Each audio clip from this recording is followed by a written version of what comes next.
I was trying to understand if it was possible to have the power that you can have in a Beethoven symphony or in a Vivaldi, together with the energy of the music of Jimi Hendrix.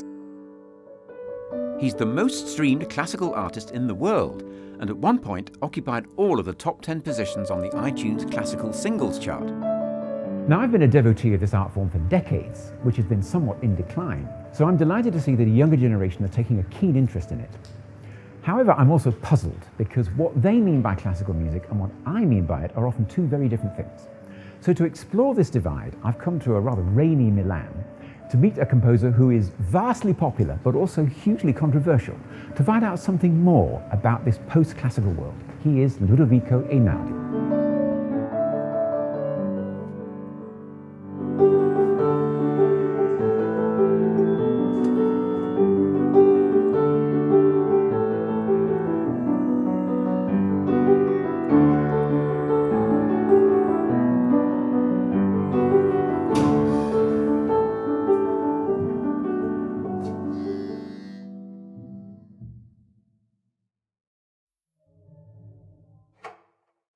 Hello. Hello. How are you?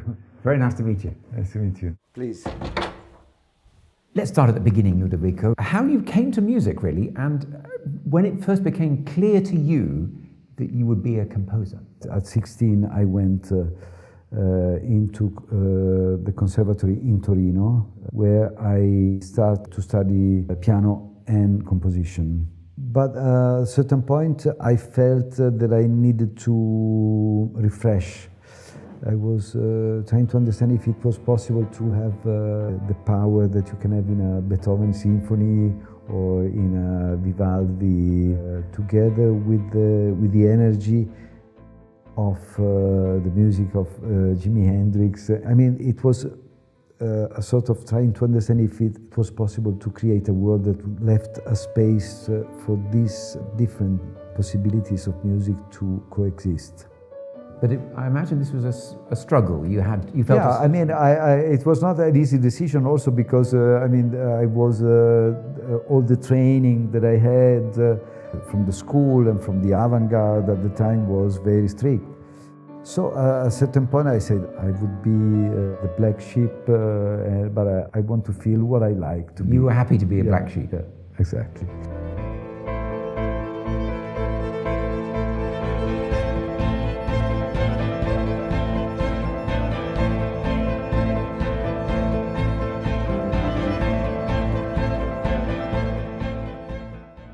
Why do you think your music appeals to younger people particularly? The way I make my music, the way I present my music, it's quite simple. There's not a glass that separates me and the audience. Is it your impression that in a traditional, conventional classical concert, there is a kind of a wall, or it can be?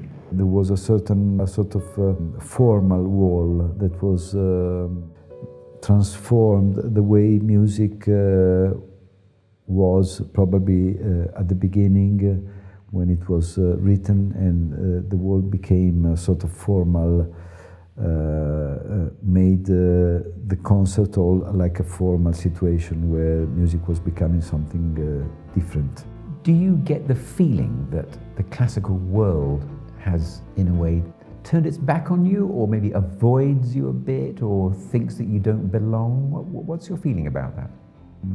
Probably there are many classical institutions, situations where my music doesn't fit.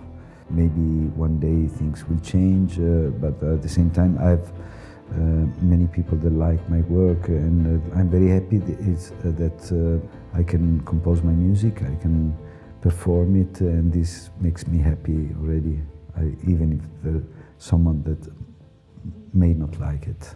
Thank you so much for talking to me. Thank you. Very interesting.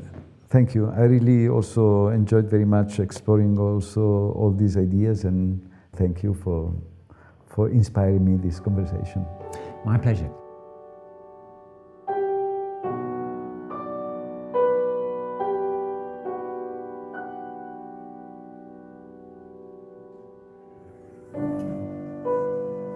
Well, that was a fascinating encounter with a composer who is a leading light in the so-called post-classical world, and what seems to define him is a sense of freedom. He's not bound by any genre, and it's that sense of freedom within this new world that I want to explore further in the next few episodes.